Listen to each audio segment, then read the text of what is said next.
আল্লাহ তাআলা যাদেরকে ভালোবাসেন তাদেরকে দিবেন জান্নাত। আর আল্লাহ কাদেরকে ভালোবাসেন একটু খেয়াল করেন। আল্লাহ তওবাকারীকে ভালোবাসে, যে গুনাহ করার পরে নিজের ভুল বুঝতে পেরে রবের সমীপে নিজের মনকে মাথাকে সুফর্দ করে দিবে, দুই চোখের পানি ছেড়ে লজ্জার সাথে রবের কাছে ক্ষমা চাইবে, আল্লাহ সেই তওবাকারীকে ভালোবাসেন। সুবহানাল্লাহ। আল্লাহ তাআলা দানশীল ব্যক্তিকে ভালোবাসে।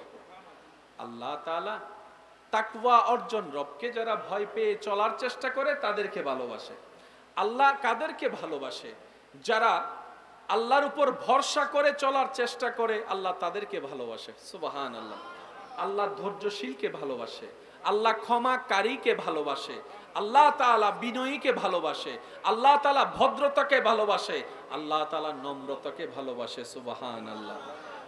আল্লাহ যা যা ভালোবাসে বান্দার ভিতরে, এইগুলাকে যদি একটু গবেষণা করে নিজের ভিতর আনা যায়, দেখবেন প্রত্যেকটা আব্দুল্লাহ আল্লাহর রহমতে ওলি আল্লাহ হয়ে যাবে। অন্তত আমরা নিজেরা ভালো থাকার জন্য নিজেদের ভিতরে কিছু গোপন প্র্যাকটিস রাখার দরকার আছে। আপনারা হয়তো একটা জিনিস খেয়াল করেছেন, আমার সাথেও হয়তো আপনারা একমত হবেন। আজকে থেকে 10-20 বছর আগের মানুষের ভিতরও যেই পরিমাণ ধৈর্য সহ্য ছিল, আগে একটা মানুষ মাসের পর মাস অপেক্ষা করত প্রিয়জনের একটা চিঠি আসার। অধৈর্য হতো না, ধৈর্য ধরে অপেক্ষা করত 3 মাস 4 মাস 5 মাস। আমার মুরব্বীরা হয়তো আমার সাথে একমত হবেন, আগে বিদেশ থেকে টেপ রেকর্ডার পাঠানো হতো, ক্যাসেট। ওই ক্যাসেটটা পাঠালে প্লে করে সবাই মিলে শুনতো। আবার একটা সময় ক্যাসেটটা রেকর্ড করে সবার বক্তব্য নিয়ে সেটা পাঠিয়ে দিত। 3-4 মাসের একটা বিষয় ছিল, দূরত্ব ছিল।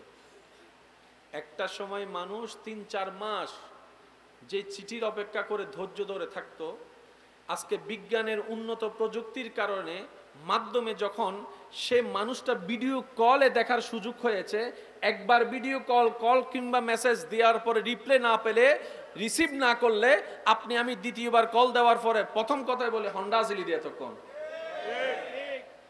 আগে 3 মাস ধৈর্য ধরার একটা ক্যাপাসিটি ছিল। এখন এদিকে বিজ্ঞান আমাদের জীবন সহজ করেছে, কিন্তু আমাদের ধৈর্যের লেভেল বলেন কমে গেছে। আগে একটা মানুষ হেঁটে যেতে লাগতো 2 ঘন্টা, ধৈর্য ধরে মানুষ যেত। সেই রাস্তা যখন এখন যানবাহনের মাধ্যমে 10 মিনিটের হয়েছে, এই 10 মিনিটের ভিতরে যদি 2 মিনিট জাম লাগে,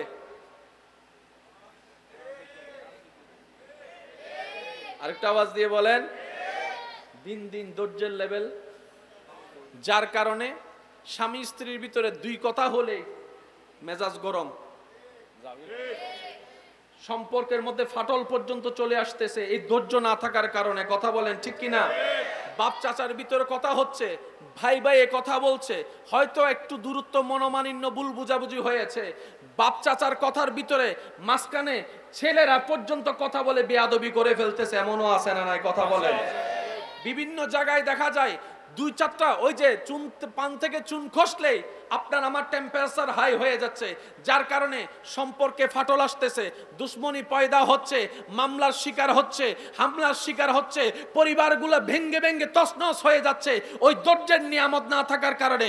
অন্যদিকে আল্লাহ তাআলা কোরআনে ডাক দিয়ে বলে, হে আমার বান্দারা, ইন্নাল্লাহা মাআস সাবিরিন, ইন্নাল্লাহা মাআস সাবিরিন, ইন্নাল্লাহা মাআস সাবিরিন। আমি রব ধৈর্য ধারণকারীর সাথে আছি, আমি আল্লাহ সহ্য যারা করে তাদের সাথে আছি, আমি আল্লাহ ক্ষমাকারীর সাথে আছি, আমি আল্লাহ বিনয়ীদের সাথে আছি, আমি আল্লাহ নম্র কথা যারা বলে তাদের সাথে আছি, আমি আল্লাহ ভদ্রদের সাথে আছি, আমি আল্লাহ মানিয়ে নিয়ে ক্ষমা যারা করে দেয় তাদের সাথে আছি। বলেন সুবহানাল্লাহ।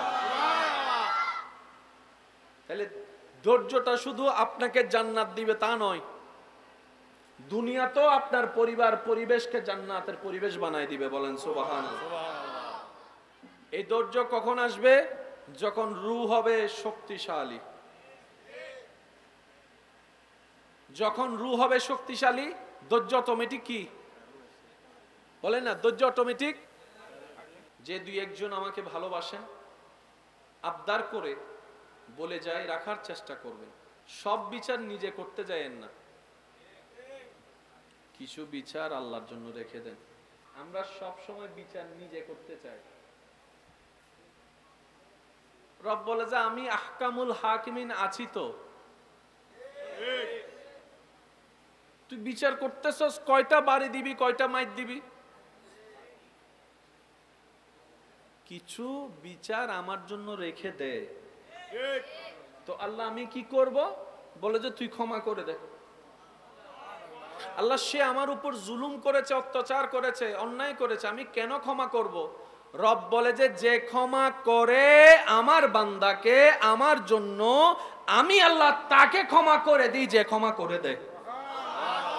রব বলে যে তুই নিজের গুনাহ থেকে মাপ পাওয়ার জন্য তুই নিজে ক্ষমা করে দে, তুই ওরে ক্ষমা করবি, আমি তোরে ক্ষমা করব। এবার বলেন আমরা কি হারাতে চাই না পেতে চাই? আমরা কি লস চাই নাকি লাভ চাই? এবার বলেন লাভ দেওয়ার মালিক কে? রিজিকে বরকত দেওয়ার মালিক কে? হায়াতে বরকত দেওয়ার মালিক কে? আমাদের জীবনে শান্তিতে ভালো থাকার জন্য যা যা দরকার তা দেওয়ার মালিক কে? আর সেই আল্লাহর দেওয়ার নিয়ম হচ্ছে তুমি অন্যকে দাও, আমি তোমাকে দিব। মুসা আলাইহিস সালামের সময় একজন আল্লাহর বান্দা মুসা নবীকে এসে বললেন, ইয়া নবী আল্লাহ, আমার জীবনটা অনেক কষ্টে যাচ্ছে, সকালে আনলে রাতে থাকে না, আমার রিজিকে এত কম বরকত কেন আমি বুঝি না, তা আমি বেশি দিন বাঁচতেও চাই না, আল্লাহকে একটু বলেন, আপনি তো আল্লাহর সাথে কথা বলেন, আল্লাহ অনুমতি দিয়েছে, আমার পক্ষ হয়ে আল্লাহকে বলবেন আমার জীবনে যত রিজিক আছে সবগুলো যেন একসাথে দিয়ে দেয়, আমি একসাথে খাইয়াই। মুসা নবী ওনার কথা মোতাবেক আল্লাহর কাছে গিয়ে বললেন, আল্লাহ তোমার একজন বান্দা তো এরকম একটা দোয়া ফরিয়াদ করছে, আবদার করছে যে তার জীবনে যা রিজিক তুমি বরাদ্দ রাখছো 20, 30, 50, 60 বছর, 100 বছর সব একসাথে দিয়ে দাও, সে একসাথে খেয়ে চলে যাবে। আল্লাহ তাআলা দোয়া কবুল করেছেন, সুবহানাল্লাহ। দীর্ঘ কয়েক বছর পরে মুসা নবী সাথে ওই ব্যক্তির দেখা, যে এক সময় খাবারে খাবার পায়নি, এখন এসে দেখা যায় তার ঘর রাজপ্রাসাদের মতো, সুবহানাল্লাহ। তার ঘরে অনেকগুলা মানুষ খাবার খাচ্ছে, সুবহানাল্লাহ। যে অন্যের চাকরি করতো আজকে তার কাছে অনেক মানুষ চাকরি করছে। তো মুসা নবী দেখে আল্লাহকে জিজ্ঞেস করলেন, ইয়া রাব্বাল আলামিন, মামলা তো আমি বুঝলাম না, যার কোনো কিছুই ছিল না তাকে তুমি একসাথে সব যদি দিয়ে দাও সে খেয়ে শেষ হয়ে যাবে, ফিনিশ।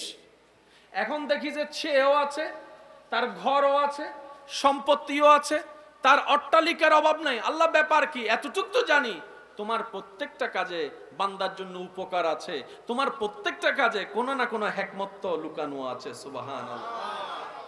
আল্লাহ আমি তো জানি তুমি সব সময় বান্দাকে কারণ খুঁজতে থাকো ক্ষমা করে দেওয়ার জন্য, তুমি কারণ খুঁজতে থাকো বান্দাকে নিয়ামত দান করার জন্য, সুবহানাল্লাহ। তো মুসা নবী যখন জানতে চাইলেন, রব্বুল আলামিন বললেন তার দোয়া মোতাবেক আমি আল্লাহ কবুল করে তাকে সেই সম্পত্তি দান করেছি যা তার রিজিকে ছিল। কিন্তু এমন কেন হয়েছে জানো? আমি আল্লাহ তাকে যখন সমস্ত রিজিক দান করে দিলাম 10 ভাগ, আমার বান্দা কি করেছে জানো? ওই রিজিক পাওয়ার পরে 2 ভাগ নিজের জন্য রেখে 8 ভাগ আমার নামে আমার বান্দাদের জন্য দিয়ে দিছে, সুবহানাল্লাহ। আর আমি রবের ওয়াদা কি, যে আমার জন্য দিবে আমি তার জন্য আরো বেশি দিব।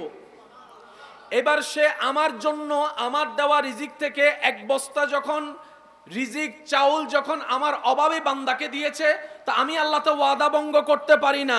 সে যখন আমার বান্দাকে 1 বস্তা দিয়েছে আমি তাকে 2 বস্তা রিটার্ন করে দিলাম, সুবহানাল্লাহ। সে 2 বস্তা পেয়ে যখন আবার 1 বস্তা দান করেছে, আমি আল্লাহ আবার 2 বস্তা দান করলাম। সে যখন 2 বস্তা দিয়েছে আমি 4 বস্তা দেওয়া শুরু করলাম। সে 4 দিয়েছে, আমি 8 দিয়েছি। সে দিতেই আছে, আমিও দিতে আছি। সে দিতেই আছে, আমিও দিতে আছি। সে দিতেই আছে, আমিও দিতে আছি। লা ইন শাকারতুম লা আযীদান্নাকুম, সুবহানাল্লাহ। মান জাআ বিল হাসানাতি ফালাহু আশরু আমসালিহা। তো সেজন্য মনে রাখবেন, আল্লাহ দিতে প্রস্তুত। আমরা গাদা, আমরা সালাক নই বলে নিতেও জানি না, ধরতেও জানি না। আচ্ছা সত্যি করে একটা কথা বলেন তো, আপনাদের মতামত, পাওয়া বড় জিনিস, পাওয়া বড় জিনিস নাকি ধরে রাখা বড় জিনিস? আওয়াজটা মনে আর একটু বড় হবে। একটু খেয়াল করে দেখবেন, আমরা সব সময় পাওয়ার জন্য দোয়া করি, আল্লাহ এটা দাও, আল্লাহ এটা দাও, আল্লাহ এটা দাও, আল্লাহ এটা দাও, আল্লাহ এটা দাও। ধরে রাখার হিকমতের জন্য দোয়া করি না। সেজন্য আমরা অনেক কিছুই পাই, কিছু বুঝি, কিছু বুঝি না, কিছু চিনি, কিছু চিনি না, হারাই ফেলি। আচ্ছা সব কথা বাদ দেন, মা বাবার মতো নিয়ামত আছে? এই মা বাবার মতো নিয়ামতকে আমরা কি আসলেও সম্মান কদর করতে জানছি? এরকম আল্লাহ তাআলা মেহেরবানি করে আমাদেরকে যে আশরাফুল মখলুকাত সৃষ্টির ভিতরে দান করেছেন, মানুষ হওয়ার সুযোগ দিয়েছেন। দিয়েছেন কে? আল্লাহ। একটু সবাই বলি কে? আল্লাহ। অন্যান্য পশু পাখি সৃষ্টিতে না ভেজে, না পাঠিয়ে আপনাকে আমাকে মানুষের দলে অন্তর্ভুক্ত করেছেন। প্রত্যেকটা জীব পশু পাখির একটা দেহ আছে। কি আছে? দেহ। এই দেহের ক্ষেত্রে যা যা দরকার আল্লাহ তাআলা প্রত্যেকটা সৃষ্টিতে তা তা দান করেছেন। সুবহানাল্লাহ মনে হয় আর একটু জোরে হবে। পিছন পর্যন্ত সবাই একই আওয়াজে বলি সুবহানাল্লাহ। দেখার জন্য চোখের দরকার, পাখিকেও আল্লাহ চোখ দিয়েছেন, গরু ছাগলকেও চোখ দিয়েছেন, সাপকেও চোখ দিয়েছেন। কিন্তু চোখের ভিন্নতা আছে, চোখের ভিন্নতা আছে। যে সৃষ্টির যেই রকমের যা দরকার আল্লাহ সেই সৃষ্টির ভিতরে তা তা নিয়ামত দান করেছেন। আপনি যদি ঠান্ডা মাথায় রব্বুল আলামিনের প্রত্যেকটা সৃষ্টিকে একটু গবেষণা করে দেখেন, যারা বলে রব খুঁজে পায় না, স্রষ্টা খুঁজে পায় না, তারা যদি রবের সৃষ্টি নিয়ে অন্তর থেকে গবেষণা করে, তাদের ঈমান, তাদের বুঝ, তাদের জ্ঞান বলতে, স্বীকার করতে বাধ্য হবে একজন আছেন যিনি সমস্ত সৃষ্টির সৃষ্টিকর্তা। সুবহানাল্লাহ। অস্বীকার করার কোনো সুযোগ নেই। চলুন আজকে একটু বোঝার চেষ্টা করব আমরা। যেই বডি, যেই আকৃতি, যেই ধরন আল্লাহ মানুষকে দিয়েছেন, এই রকম মানুষকে দেওয়া জিনিস আল্লাহ কোন সৃষ্টিকে দেয় নাই। অর্থাৎ যা আল্লাহ আপনাকে দিয়েছেন এটা আর কাউকে দেয় নাই, এটা শুধু আপনাকে দিয়েছেন। সুবহানাল্লাহ বলি না? আমার মনে হয় আওয়াজটা আর একটু বড় হবে, বলি সুবহানাল্লাহ। সুবহানাল্লাহ। আল্লাহু আকবার, আল্লাহু আকবার। এই মানুষের দেহের ভিতরে প্রধানত দুইটা জিনিস আছে সব মানুষের ক্ষেত্রে, আপনি যে ধর্মেরই হন না কেন। একটা হচ্ছে দেহ আর একটা হচ্ছে রূহ। কয়টা? এটা কি শুধু ইসলাম ধর্মের মানুষের কাছে আছে না সবার কাছে? সবার কাছে। দেহ আছে, রূহ আছে। আর প্রত্যেকটা জিনিসের একটা খাবার আছে, প্রত্যেকটা জিনিসের একটা আলাদা আলাদা খাবার আছে, আলাদা আলাদা এনার্জি পাওয়ার জিনিস আছে।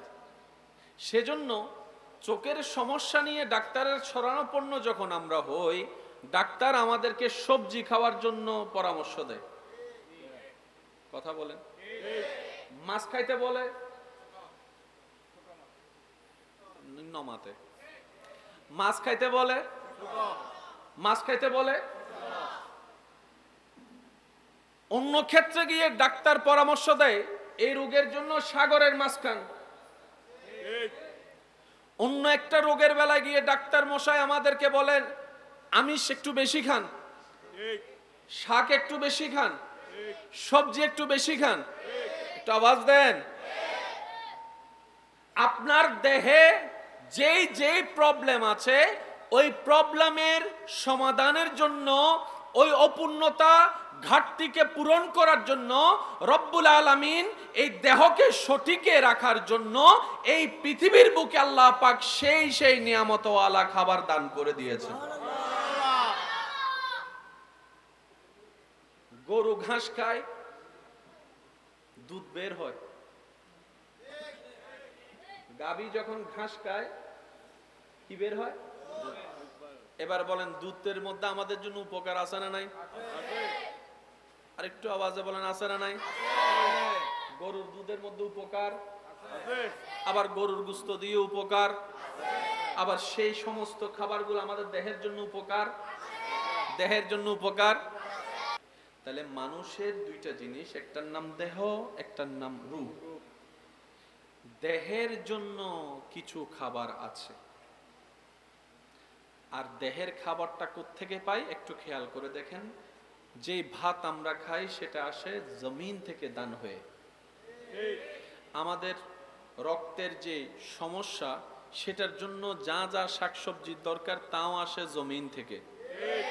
আমাদের দেহের যে পানির যে বিষয়টা সেটাও জমিনের সাথে সম্পর্ক আছে। আমাদের চোখের সমস্যা সমাধান জমিনের মধ্যে আছে। আমাদের শক্তির সমস্যা সমাধান জমিনের মধ্যে আসে। আপনি যদি খেয়াল করে দেখেন কাঠবাদাম, কাজু বাদামের বিভিন্ন উপকার, বলেন না বিভিন্ন উপকার, অর্থাৎ এই দেহকে সুস্থ রাখার জন্য, শক্তিধর রাখার জন্য যা যা দরকার মানুষের, আল্লাহ তাআলা সবকিছুইকে বেশিরভাগকে জমিনের সাথে সম্পৃক্ত রেখেছেন। ওই জমিনের খাবার দিয়ে ওই মানুষের দেহটা শক্তিশালী হয়। আর ঠিক তেমনি ভাবে ওই দেহের পাশে আরেকটা যে গুরুত্বপূর্ণ জিনিস যেটার নাম রূহ, যেটার নাম আত্মা, ওই রূহের একটা খাবার আছে। দেহের খাবার আসে জমিন থেকে, রূহের খাবার হয় আসমান থেকে। কয়টা জিনিস? একটার নাম দেহ আর একটার নাম রূহ। দেহেরও খাবার দরকার আছে, রূহেরও খাবার দরকার। এবার যদি আমি আমাকে, আপনি আপনাকে, নিজেকে যদি প্রশ্ন করে দেখি, এই জীবনকাল আপনি আমি এই দুইটা জিনিসের ভিতরে কোনটার খাবার বেশি দিছি? আমি বলবো না, আপনারা বলেন। এক প্লেটের জায়গায় দুই প্লেট ডুবার এই নিয়ে আর না মাথার দা সব করে বইতে কেটে, এক প্লেটের জায়গায় সিঙ্গারা দুও জায়গা, এবার প্রতিযোগিতা লাগে হন হওয়া হাইতারে চল হাই খেলা হবে, আছে না নাই? আছে। এই পর্যন্ত আপনি আমি দেহের যেই পরিমাণ যত্ন নিয়েছি খাবারের বেলায়, আত্মাকে খাবার দেবার সেই সময়, সেই সুযোগ, সেই বুঝ আপনার আমার হয় নাই। সেজন্য ডান বাম খেয়াল করে দেখবেন, মানবের আকৃতি, শ্রেষ্ঠ সৃষ্টির আকৃতি নিয়ে থাকার পরও কেউ কেউ আমাদের চরিত্র কর্ম দেখে আমাদেরকে জানোয়ারের সাথে তুলনা করে, জানোয়ারের সাথে তুলনা করে এমন কর্ম আমাদের দ্বারা প্রকাশিত হয় যেটা দেখে হিংস্র প্রাণীও লজ্জিত হয়ে যায়। কথা বলেন ঠিক কিনা? কারণ কি? আমাদের রূহ দুর্বল, দেহ শক্তিশালী। দেহ যখন শক্তিশালী হয় তখন প্রতিশোধের জন্য হাত উঠে, আর রূহ যখন শক্তিশালী হয় তখন সমাধানের জন্য অন্তর থেকে ক্ষমা করে দেওয়া আসে। দেহ যখন শক্তিশালী হয় অন্যের পকেট থেকে অন্যের হকের জিনিস কেড়ে নিয়ে নিজের আয়ত্তে নিয়ে আসে। আর যখন রূহ আপনার শক্তিশালী হয়ে যাবে তখন নিজের পকেট থেকে অন্যের দুঃখ দুর্দশা দূর করার জন্য আপনার দান সদকায় কাজ হয়ে যাবে। সুবহানাল্লাহ। দেহ যখন শক্তিশালী হয়ে যায় এই মুখের আর কোনো কন্ট্রোল থাকে না, বড় ছোট আর বীজ বিবেচনা থাকে না, যারে যেটা মন চাই সেটাই মুখ দিয়ে বলে, অন্তরকে ব্যথিত করে। আর রূহ যখন শক্তিশালী হয়ে যায় ব্যথিত হৃদয় ওয়ালার চোখের পানি মুছিয়ে দেয়, মাথায় হাত বুলিয়ে দেয়, অন্তরের মধ্যে জায়গা দেয়, বুকের সাথে জড়িয়ে ধরে মানবতার দৃষ্টান্ত প্রমাণ করে। সুবহানাল্লাহ। দেহ যখন শক্তিশালী হয়ে যায় রূহের চাইতে, তখন তার ভিতরে অহংকার কাজ করে, হিংসা কাজ করে, আমিত্ব কাজ করে, লোভ কাজ করে। আর রূহ যখন শক্তিশালী হয়ে যায় তার ভিতরে তাহাজ্জুদের নামাজের প্রেম কাজ করে। সুবহানাল্লাহ।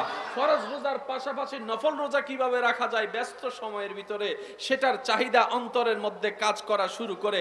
রূহ যখন শক্তিশালী হয়ে যায় তখন রাগ কন্ট্রোল করার ব্যবস্থা হয়ে যায়। রূহ যখন শক্তিশালী হয়ে যায়, হাজার কষ্টের ভিতরেও থেকেও, অন্তর ব্যথিত থাকার পরও মানুষকে মুখ থেকে হাসি দিয়ে কথা বলে, মানুষের অন্তরকে খুশি করে। এবার যদি আপনি আপনার আমার জীবনের সাথে আল্লাহ ওয়ালাদের জীবনকে যদি একটু মিলাই দেখেন, সমস্ত কিছু ক্লিয়ার হয়ে যাবে। আমরা দেহকে শক্তিশালী করে রূহকে দুর্বল করেছি, শয়তানের রাজত্ব আমরা গ্রহণ করেছি। আর আল্লাহ ওয়ালারা দেহকে দুর্বল করে রূহকে আলোকিত করেছেন, শক্তিশালী করেছেন, শয়তানকে পরাজিত করে আল্লাহর হুকুম বাস্তবায়ন করেছেন। সুবহানাল্লাহ। এতক্ষণ যে জিকির করেছি এটা রূহের খাবারের একটি, জোরে বলি। দেহের খাবার কিনতে রূহের খাবার ফ্রি, আর আর হাসে যাচ্ছে গেলা মিডে নাই ফ্রি, জিনিসের দাম নাই। মাতন আবাজি কোন ডাক্তার যদি ফ্রি চিকিৎসা দেয় আর গো হবে দে ইতে বিতে জামিলে আছে, রুগী নবার বাংলা রেতালে দে উনি সেবা করে এই কথা কেউ বলবে না। ফ্রি যদি টিউশনি করায় যে আমি ছাত্রদেরকে পড়াবো, আল্লাহ আমাকে যা জ্ঞান দিয়েছেন আমি পড়াবো, আর যেখানে পড়ার জন্য 3 মাস 4 মাস ধরে লাইন ধরা লাগে, হাজার হাজার দিয়ে প্রতিযোগিতা দিয়ে ভর্তি হওয়া যায়, আওয়াজ দিয়ে বলেন ঠিক কিনা? কারণ আমাদের ভিতর শুকরিয়া বোধ বহুত কম। আমরা ভালো জিনিসের মূল্যায়ন করতে জানি না, খারাপ জিনিস নিয়ে আপনি আমি মূল্যায়ন করতে ছাড়ি না। আপনি একটু খেয়াল করে দেখবেন, কারো প্রশংসা তত তাড়াতাড়ি প্রচার হয় না, কারো দুর্নাম যত তাড়াতাড়ি মানুষ বিশ্বাস করে এবং প্রচার করে। কথা বলেন ঠিক কিনা? মানুষের ভালো জিনিস প্রচার করতে আপনার আমার বুক কাঁপে, আর মানুষের খারাপ জিনিস প্রচার করতে আপনি আমি আড্ডান জমে না যতক্ষণ পর্যন্ত বদনাম হয় না, গীবত হয় না। কথা বলেন ঠিক কিনা? দোষ কাদের? বলেন সবাই, দোষ কাদের? ব্যর্থতা কাদের? আল্লাহ তাআলা আমাদেরকে হেফাজত করুন। রূহ যখন শক্তিশালী হয়ে যাবে, আপনি এলাকার জন্য নিয়ামত হয়ে যাবেন, পরিবারের জন্য আপনি নিয়ামত হয়ে যাবেন, বাবা হিসেবে নিয়ামত হয়ে যাবেন, মা হিসেবে নিয়ামত হয়ে যাবেন। সুবহানাল্লাহ। শুধু তাই নয়, আপনার প্রতিবেশীর জন্য আপনি নিয়ামত হয়ে যাবেন। সুবহানাল্লাহ। আপনার রূহ যখন আলোকিত হয়ে যাবে, শক্তিশালী হয়ে যাবে, আপনার আর ওই অশান্তির জীবনের যাতে আপনার কষ্ট করতে না হয়। হুয়াল্লাযী আনজালাস সাকিনাতা ফি কুলুবিল মুমিনিন, শান্তিদাতা রব আপনার জীবনের মধ্যে 24 ঘন্টায় শান্তির ব্যবস্থা এমন ভাবে করে দিবেন, সবাই আপনার চতুর্দিকে আগুন জ্বালাইলো আপনার দিলের মধ্যে শান্তি আসতেই থাকবে। সুবহানাল্লাহ। কয়টা জিনিস ভাইয়া? আওয়াজ দেন, কয়টা? একটার নাম দেহ, যেটা দেখা যায়, আরেকটার নাম রূহ, যেটা দেখা। দেহের খাবার জমিনে, রূহের খাবার আসমানে। সুবহানাল্লাহ বলি। দেহের খাবার অর্জনে অনেক পরিশ্রম করতে হয়, 24 ঘন্টা পরিশ্রম করতে হয়। আর রূহের খাবারের জন্য জবানও খুলতে হয় না, দিল থেকে রবের জিকির করলে সেটাই রূহের জন্য শক্তিশালী হয়ে যায়। আলা বিযিকরিল্লাহ তাতমাইন্নুল কুলুব। চিৎকার দিয়ে বলেন সুবহানাল্লাহ। আল্লাহ তাআলা আমাদের সবাইকে রূহকে শক্তিশালী করার জন্য তৌফিক দান করুন। ইমানদার ভাই, কথাগুলো কি বুঝতে কোনো কষ্ট হচ্ছে? আমরা যখন নামাজ পড়ি রূহের খাবার হয়, আমরা যখন জিকির করি রূহের খাবার হয়, আমরা যখন ভালো কাজ করার নিয়ত করি রূহের খাবার হয়, আমরা যখন মা বাবার সেবা করি রূহের খাবার হয়, আমরা যখন বড়কে সম্মান ছোটকে স্নেহ করে নবীর হাদিসকে আমল করি রূহের খাবার হয়। সুবহানাল্লাহ। আর বান্দা যতই রূহকে খাবার দিতে থাকবে ততই তার ভিতর থেকে শয়তানের রাজত্ব হেরে যেতে থাকবে, আল্লাহর রহমত আসতে থাকবে। বলেন সুবহানাল্লাহ। আল্লাহ তাআলা, একটু মনোযোগ, আল্লাহ তাআলা যাদেরকে ভালোবাসেন তাদেরকে দিবেন জান্নাত। আর আল্লাহ কাদেরকে ভালোবাসেন একটু খেয়াল করেন, আল্লাহ তওবাকারীকে ভালোবাসে, যে গুনাহ করার পরে নিজের ভুল বুঝতে পেরে রবের সমীপে নিজের মনকে মাথাকে সুফর্দ করে দিবে, দুই চোখের পানি ছেড়ে লজ্জার সাথে রবের কাছে ক্ষমা চাইবে, আল্লাহ সেই তওবাকারীকে ভালোবাসেন। সুবহানাল্লাহ। আল্লাহ তাআলা দানশীল ব্যক্তিকে ভালোবাসে। আল্লাহ তাআলা তাকওয়া অর্জন, রবকে যারা ভয় পেয়ে চলার চেষ্টা করে তাদেরকে ভালোবাসে। আল্লাহ কাদেরকে ভালোবাসে? যারা আল্লাহর উপর ভরসা করে চলার চেষ্টা করে, আল্লাহ তাদেরকে ভালোবাসে। সুবহানাল্লাহ। আল্লাহ ধৈর্যশীলকে ভালোবাসে, আল্লাহ ক্ষমাকারীকে ভালোবাসে, আল্লাহ তাআলা বিনয়ীকে ভালোবাসে, আল্লাহ তাআলা ভদ্রতাকে ভালোবাসে, আল্লাহ তাআলা নম্রতাকে ভালোবাসে। সুবহানাল্লাহ।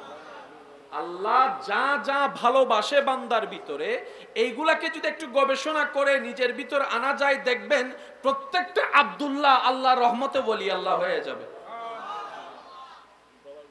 অন্তত নিজের শান্তির জন্য, অন্তত আমরা নিজেরা ভালো থাকার জন্য নিজেদের ভিতরে কিছু গোপন প্র্যাকটিস রাখার দরকার আছে। আপনারা হয়তো একটা জিনিস খেয়াল করেছেন, আমার সাথেও হয়তো আপনারা একমত হবেন, আজকে থেকে 10-20 বছর আগের মানুষের ভিতরও যে পরিমাণ ধৈর্য সহ্য ছিল, আগে একটা মানুষ মাসের পর মাস অপেক্ষা করত প্রিয়জনের একটা চিঠি আসার, অধৈর্য হতো না, ধৈর্য ধরে অপেক্ষা করত 3 মাস 4 মাস 5 মাস। আমার মুরব্বীরা হয়তো আমার সাথে একমত হবেন, আগে বিদেশ থেকে টেপ রেকর্ডার পাঠানো হতো, ক্যাসেট। ওই ক্যাসেটটা পাঠালে প্লে করে সবাই মিলে শুনতো, আবার একটা সময় ক্যাসেটটা রেকর্ড করে সবার বক্তব্য নিয়ে সেটা পাঠিয়ে দিত। 3-4 মাসের একটা বিষয় ছিল, দূরত্ব ছিল। একটা সময় মানুষ 3-4 মাস যে চিঠির অপেক্ষা করে ধৈর্য ধরে থাকতো, আজকে বিজ্ঞানের উন্নত প্রযুক্তির কারণে মাধ্যমে যখন সে মানুষটা ভিডিও কলে দেখার সুযোগ হয়েছে, একবার ভিডিও কল কিংবা মেসেজ দেওয়ার পরে রিপ্লাই না পেলে, রিসিভ না করলে, আপনি আমি দ্বিতীয়বার কল দেওয়ার পরে প্রথম কথাই বলে হন্ডা জিলি দিয়ে তখন। আগে 3 মাস ধৈর্য ধরার একটা ক্যাপাসিটি ছিল, এখন এদিকে বিজ্ঞান আমাদের জীবন সহজ করেছে, কিন্তু আমাদের ধৈর্যের লেভেল বলেন কমে গেছে। আগে একটা মানুষ হেঁটে যেতে লাগতো 2 ঘন্টা, ধৈর্য ধরে মানুষ যেত, সেই রাস্তা যখন এখন যানবাহনের মাধ্যমে 10 মিনিটের হয়েছে, এই 10 মিনিটের ভিতর যদি 2 মিনিট জাম লাগে,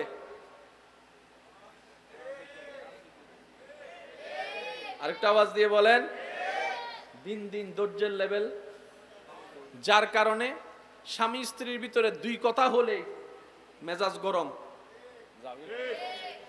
সম্পর্কের মধ্যে ফাটল পর্যন্ত চলে আসতেছে, এই ধৈর্য না থাকার কারণে। কথা বলেন ঠিক কিনা? বাপ চাচার ভিতরে কথা হচ্ছে, ভাই ভাই কথা বলছে, হয়তো একটু দূরত্ব মনোমালিন্য ভুল বুঝাবুঝি হয়েছে, বাপ চাচার কথার ভিতরে মাঝখানে ছেলেরা পর্যন্ত কথা বলে বেয়াদবি করে ফেলতেছে, এমনও আছে না নাই? কথা বলেন। বিভিন্ন জায়গায় দেখা যায় 2-4টা ওই যে পান থেকে চুন খসলেই আপনার আমার টেম্পারেচার হাই হয়ে যাচ্ছে, যার কারণে সম্পর্কে ফাটল আসতেছে, দুশ্মনী পয়দা হচ্ছে, মামলার শিকার হচ্ছে, হামলার শিকার হচ্ছে, পরিবারগুলো ভেঙ্গে ভেঙ্গে তছনছ হয়ে যাচ্ছে ওই ধৈর্যের নিয়ামত না থাকার কারণে। অন্যদিকে আল্লাহ তাআলা কোরআনে ডাক দিয়ে বলে, হে আমার বান্দারা, ইন্নাল্লাহা মাআস সাবিরিন, ইন্নাল্লাহা মাআস সাবিরিন, ইন্নাল্লাহা মাআস সাবিরিন। আমি রব ধৈর্য ধারণকারীর সাথে আছি, আমি আল্লাহ সহ্য যারা করে তাদের সাথে আছি, আমি আল্লাহ ক্ষমাকারীর সাথে আছি, আমি আল্লাহ বিনয়ীদের সাথে আছি, আমি আল্লাহ নম্র কথা যারা বলে তাদের সাথে আছি, আমি আল্লাহ ভদ্রদের সাথে আছি, আমি আল্লাহ মানিয়ে নিয়ে ক্ষমা যারা করে দেয় তাদের সাথে আছি। বলেন সুবহানাল্লাহ। তাহলে ধৈর্যটা শুধু আপনাকে জান্নাত দিবে তা নয়, দুনিয়াতেও আপনার পরিবার পরিবেশকে জান্নাতের পরিবেশ বানায় দিবে। বলেন সুবহানাল্লাহ। এই ধৈর্য কখন আসবে? যখন রূহ হবে শক্তিশালী। যখন রূহ হবে শক্তিশালী, ধৈর্য অটোমেটিক কি বলেন না ধৈর্য অটোমেটিক। আল্লাহ তাআলা আমাদের সবাইকে নিয়ামত অর্জন করার তৌফিক দান করুন। আমিন। রব্বুল আলামিনের প্রিয় বান্দা, নবী রাহমাতুল লিল আলামিনের প্রিয় উম্মত হয়ে আল্লাহ তাআলা আমাদের সবাইকে ইজ্জত নিয়ে ঈমানের সাথে হাসি মুখে কালিমা পড়ে কবরে যাওয়ার তৌফিক দান করুন। আমিন।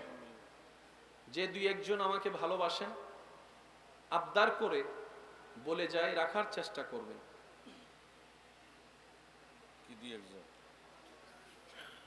গোড়া বিয়া কোন করে দুই একজন কাছে এটা আপনাদের মনের সৌন্দর্যতা। আলহামদুলিল্লাহ,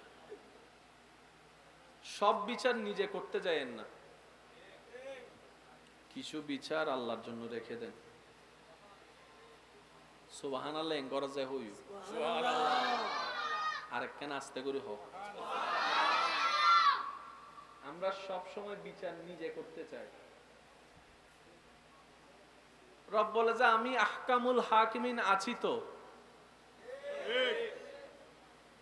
তুই বিচার করতেছস, কয়টা বাড়ি দিবি, কয়টা মাইর দিবি? কিছু বিচার আমার জন্য রেখে দে। তো আল্লাহ আমি কি করব? বলে যে তুই ক্ষমা করে দে। আল্লাহ সে আমার উপর জুলুম করেছে, অত্যাচার করেছে, অন্যায় করেছে, আমি কেন ক্ষমা করব? রব বলে যে যে ক্ষমা করে আমার বান্দাকে আমার জন্য, আমি আল্লাহ তাকে ক্ষমা করে দিই যে ক্ষমা করে দেয়। রব বলে যে তুই নিজের গুনাহ থেকে মাপ পাওয়ার জন্য তুই নিজে ক্ষমা করে দে, তুই ওরে ক্ষমা করবি, আমি তোরে ক্ষমা করব। এবার বলেন আমরা কি হারাতে চাই না পেতে চাই? আমরা কি লস চাই নাকি লাভ চাই? এবার বলেন লাভ দেওয়ার মালিক কে? রিজিকে বরকত দেওয়ার মালিক কে? হায়াতে বরকত দেওয়ার মালিক কে?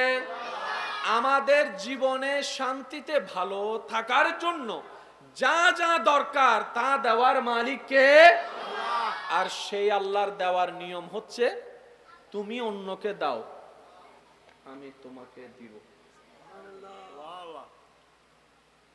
মুসা আলাইহিস সালামের সময় একজন আল্লাহর বান্দা মুসা নবীকে এসে বললেন, ইয়া নবী আল্লাহ, আমার জীবনটা অনেক কষ্টে যাচ্ছে, সকালে আনলে রাতে থাকে না, আমার রিজিকে এত কম বরকত কেন আমি বুঝি না, তা আমি বেশি দিন বাঁচতেও চাই না, আল্লাহকে একটু বলেন, আপনি তো আল্লাহর সাথে কথা বলেন, আল্লাহ অনুমতি দিয়েছে, আমার পক্ষ হয়ে আল্লাহকে বলবেন আমার জীবনে যত রিজিক আছে সবগুলো যেন একসাথে দিয়ে দেয়, আমি একসাথে খাইয়াই। মুসা নবী ওনার কথা মোতাবেক আল্লাহর কাছে গিয়ে বললেন, আল্লাহ তোমার একজন বান্দা তো এরকম একটা দোয়া ফরিয়াদ করছে, আবদার করছে যে তার জীবনে যা রিজিক তুমি বরাদ্দ রাখছো 20, 30, 50, 60 বছর, 100 বছর সব একসাথে দিয়ে দাও, সে একসাথে খেয়েই চলে যাবে। আল্লাহ তাআলা দোয়া কবুল করেছেন। সুবহানাল্লাহ। দীর্ঘ কয়েক বছর পরে মুসা নবী সাথে ওই ব্যক্তির দেখা, যে এক সময় খাবারে খাবার পায়নি, এখন এসে দেখা যায় তার ঘর রাজপ্রাসাদের মতো। সুবহানাল্লাহ। তার ঘরে অনেকগুলো মানুষ খাবার খাচ্ছে। সুবহানাল্লাহ। যে অন্যের চাকরি করত আজকে তার কাছে অনেক মানুষ চাকরি করছে। তো মুসা নবী দেখে আল্লাহকে জিজ্ঞেস করলেন, ইয়া রাব্বাল আলামিন, মামলা তো আমি বুঝলাম না, যার কোনো কিছুই ছিল না তাকে তুমি একসাথে সব যদি দিয়ে দাও সে খেয়ে শেষ হয়ে যাবে, ফিনিশ। এখন দেখি যে সেও আছে, তার ঘরও আছে, সম্পত্তিও আছে, তার অট্টালিকার অভাব নাই। আল্লাহ ব্যাপার কি? এতটুকু তো জানি তোমার প্রত্যেকটা কাজে বান্দার জন্য উপকার আছে, তোমার প্রত্যেকটা কাজে কোনো না কোনো হিকমত তো লুকানো আছে। সুবহানাল্লাহ। আল্লাহ আমি তো জানি তুমি সব সময় বান্দাকে কারণ খুঁজতে থাকো ক্ষমা করে দেওয়ার জন্য, তুমি কারণ খুঁজতে থাকো বান্দাকে নিয়ামত দান করার জন্য। সুবহানাল্লাহ। তো মুসা নবী যখন জানতে চাইলেন, রব্বুল আলামিন বললেন তার দোয়া মোতাবেক আমি আল্লাহ কবুল করে তাকে সেই সম্পত্তি দান করেছি যা তার রিজিকে ছিল। কিন্তু এমন কেন হয়েছে জানো? আমি আল্লাহ তাকে যখন সমস্ত রিজিক দান করে দিলাম 10 ভাগ, আমার বান্দা কি করেছে জানো? ওই রিজিক পাওয়ার পরে 2 ভাগ নিজের জন্য রেখে 8 ভাগ আমার নামে আমার বান্দাদের জন্য দিয়ে দিছে। সুবহানাল্লাহ। আর আমি রবের ওয়াদা কি, যে আমার জন্য দিবে আমি তার জন্য আরো বেশি দিব। এবার সে আমার জন্য আমার দেওয়া রিজিক থেকে 1 বস্তা যখন রিজিক চাউল যখন আমার অভাবে বান্দাকে দিয়েছে, তা আমি আল্লাহ তো ওয়াদা ভঙ্গ করতে পারি না। সে যখন আমার বান্দাকে 1 বস্তা দিয়েছে, আমি তাকে 2 বস্তা রিটার্ন করে দিলাম। সুবহানাল্লাহ। সে 2 বস্তা পেয়ে যখন আবার 1 বস্তা দান করেছে, আমি আল্লাহ আবার 2 বস্তা দান করলাম। সে যখন 2 বস্তা দিয়েছে, আমি 4 বস্তা দেওয়া শুরু করলাম। সে 4 দিয়েছে, আমি 8 দিয়েছি। সে দিতেই আছে, আমিও দিতে আছি। সে দিতেই আছে, আমিও দিতে আছি। সে দিতেই আছে, আমিও দিতে আছি। লা ইন শাকারতুম লা আযীদান্নাকুম। সুবহানাল্লাহ। মান জাআ বিল হাসানাতি ফালাহু আশরু আমসালিহা। তো সেজন্য মনে রাখবেন, আল্লাহ দিতে প্রস্তুত। আমরা গাদা, আমরা সালাক নই বলে নিতেও জানি না, ধরতেও জানি না। আচ্ছা সত্যি করে একটা কথা বলেন তো, আপনাদের মতামত, পাওয়া বড় জিনিস, পাওয়া বড় জিনিস নাকি ধরে রাখা বড় জিনিস? আওয়াজটা মনে আর একটু বড় হবে। একটু খেয়াল করে দেখবেন, আমরা সব সময় পাওয়ার জন্য দোয়া করি, আল্লাহ এটা দাও, আল্লাহ এটা দাও, আল্লাহ এটা দাও, আল্লাহ এটা দাও, আল্লাহ এটা দাও। ধরে রাখার হিকমতের জন্য দোয়া করি না। সেজন্য আমরা অনেক কিছুই পাই, কিছু বুঝি, কিছু বুঝি না, কিছু চিনি, কিছু চিনি না, হারাই ফেলি। আচ্ছা সব কথা বাদ দেন, মা বাবার মতো নিয়ামত আছে? এই মা বাবার মতো নিয়ামতকে আমরা কি আসলে সম্মান কদর করতে জানছি? এরকম কিন্তু উবেরে যে দাম দিই, উবেরে উবেরে উবেরে তুলি রেখে মাথা তুলে রেখে উবেরে উবেরি না মাথা দে বেগুন মোবাইলে তো আছে তো স্বীকার না করার। আল্লাহর দেওয়া নিয়ামত ধরে রাখতে জানি। এবার আওয়াজ দিয়ে বলেন, দোষ কাদের, ব্যর্থতা কাদের, কমতি কাদের? মনে রাখবেন, রব্বুল আলামিন আমাদেরকে আমাদের যোগ্যতার চাইতে বেশি দান করেছে। আমাদের ইবাদত অনুযায়ী যদি আমাদের রিজিক আসতো, আমার মনে হয় 1 প্লেট ভাতও হতো না। 50 বছরের নামাজ মিলে হয়তো 1 গ্লাস ভাত হতো। কারণ আমাদের রুকু ঠিক হইলে সিজদা চলে যায়, সিজদা ঠিক হইলে কোন রকম তাশাহুদ চলে যায়। একটাতে যদি ভালো করি, 10টাতে খারাপ করে বসে আছি। সেজন্য রব্বুল আলামিন আমাদের প্রতি কত দয়াবান, আমাদের আমল দেখে রিজিক দেন না। রব্বুল আলামিন নিজ গুণে নিজ দয়ায় আমাদেরকে রিজিক দেন বলেই অন্তত পেট ভরে খেতে পারি। আর সেই রব বলে, বান্দা নাশুকর করিস না, রিজিক দেওয়ার মালিক আমি, কিন্তু সেই রিজিকটা তোর বাবার হাত হয়ে, না হয় স্বামীর হাত হয়ে, না হয় বড় ভাইয়ের হাত হয়ে, না হয় ছোট ভাইয়ের হাত হয়ে, কোনো না কোনো হাত হয়ে বাজার হয়ে তোর ঘরে টেবিলে রান্না হয়ে দাঁড়ায়। বান্দারে, কখনো তরকারি পছন্দ হয় নাই বলে ফেলে দিস না, কখনো তরকারি পছন্দ হয় নাই বলে ভাতের প্লেট ছুটে ফেলে দিস না, কখনো স্বাদ হয় নাই বলে রাগ করে প্লেটটাকে ছেড়ে উঠে যাস না। বান্দা, উঠে যাস না, কারণ তুই দেখছিস সেটা ভাত, কিন্তু একটু অন্তরের চোখ দিয়ে দেখ, প্রত্যেকটা ভাতেই তো আমি আল্লাহর রহমত জড়িত। সুবহানাল্লাহ। সেজন্য অপচয়কারীকে শয়তানের ভাই কেন বলে? আল্লাহ আপনাকে দয়া করে রহমত করে আমাকে আপনাকে 1 প্লেট ভাত দিয়েছেন, আপনি আমি অর্ধেক খেয়ে যখন আর অর্ধেকটা এঁটো করে উঠে যায়, রব বলে যে তুই ভাতকে অবহেলা করস নাই, আমার রহমতকে অবমূল্যায়ন করেছিস, আমার রহমতকে অবমূল্যায়ন করেছিস, আমার দানকে অবমূল্যায়ন করেছিস। বান্দারে, তুই নাশুকর হইস না, শুকরিয়া কর। একটু পেলেও তুই অন্তর থেকে আমার দরবারে শুকরিয়া কর। বান্দারে, আমি বেশি কিছু চাই না তোদের কাছে, খাবার শুরুতে একটু আমাকে স্মরণ করবি, খাবার শেষ করে একবার আমাকে স্মরণ করবি, ঘুমানোর আগে একবার আমাকে স্মরণ কর, ঘুম থেকে উঠে একবার আমাকে স্মরণ কর। বান্দারে, তুই শুধু তোর জীবনের ব্যস্ততার ভিতরে আমি রবকে স্মরণ করার জন্য বাহানা খুঁজতে থাক, কৌশল করতে থাক, যেমনি পারস আমি রবকে একটু স্মরণ কর। বান্দারে, তুই কোন রকম ব্যস্ত জীবনে আমাকে স্মরণ করতে করতে একবার তুই কবরে আয়, তুই বান্দা দুনিয়াতে আমাকে স্মরণ রাখবি, আমি রহমান তোকে কবরে হাসরে স্মরণ রাখবো। সুবহানাল্লাহ। আর রব যাকে কবরে হাসরে স্মরণ রাখে, জাহান্নামের আগুন তাকে স্পর্শ করার কোনো সুযোগ নাই। আল্লাহ তাআলা আমাদের সবাইকে নিয়ামত অর্জন করার তৌফিক দান করুন। ভালোবাসার মানুষের কাছে ওই আবদারটুকু রেখে যাচ্ছি, বুঝি না বুঝি, পাই না পাই, মন পছন্দ হোক কিংবা না হোক, আলহামদুলিল্লাহ বলাটা যেন আমরা মুখ থেকে না ফেলি। ইমাম আলী মাকাম ইমাম হুসাইনের সামনে যে হৃদয় বিদারক ঘটনাটা ঘটেছে, ওনার চেহারায় মলিনতা ছিল না, রক্তের মানুষ, প্রিয় মানুষ হারানোর ব্যথা ছিল না। জগৎ দেখছে ওনার আপন মানুষ রক্তাক্ত হয়েছে, প্রাণ চলে গিয়েছে। বাবা হিসেবে সেই অন্তরের জ্বালাটা আরেকজন বাবা উপলব্ধি করার চেষ্টা করছে, সেটা একটা সাইড। আর ইমাম হুসাইনের অন্য একটা সাইড ছিল, সন্তান তো আমার, আবার সে সন্তান তো আমার হওয়ার আগে আমার আল্লাহর বান্দা, আমার আল্লাহর বান্দা। এই সন্তানের উপর যেরকম বাবা হিসেবে আমার হক অধিকার দাবি আছে, আমার আল্লাহর দাবি তো তার চাইতে বেশি আছে, কারণ সে তো আমার সন্তান, অন্যদিকে তো সেটা আমার রবের বান্দা। বলেন না সুবহানাল্লাহ। সেজন্য কেউ মারা গেলে বেশি হা হুতা সিল্লা ফাল্লা করা আল্লাহ পছন্দ করে না। কেন? রব বলে যে তুই খাঁদর দিলে আল্লাহ ইবা আম্মা, তুই আম্মারে লগি গুই, আল্লাহ তো তুম্মাই বার কি, আল্লাহ তোমার বান্দা তো তুম্মা যদি তোর হাসা দায়িত্বারে মা হিসেবে আর বান্দারাই আর হাসার আইন না পারি না বান্ধ হিসেবে। সুবহানাল্লাহ বার কেন জোর হম করি, উনি তোর মা কিন্তু আমি রবের তো বান্দা। এতদিন তো তোর মা তোর কাছে ছিল, এখন আমার বান্দাকে আমার কাছে নিয়ে আসছি। সেজন্য আমাদের চট্টগ্রামের ভাষায় একটা প্রচলিত কথা আছে, অনেক সময় আপনারা হয়তো শুনেছেন, যার মাল সিটিং এ মানুষ নাই বাংলার কেন হন না বাজি, যার মাল জেন্ডাতুনাশি, এগুলো আমাদের চট্টগ্রামের আঞ্চলিক ভাষা।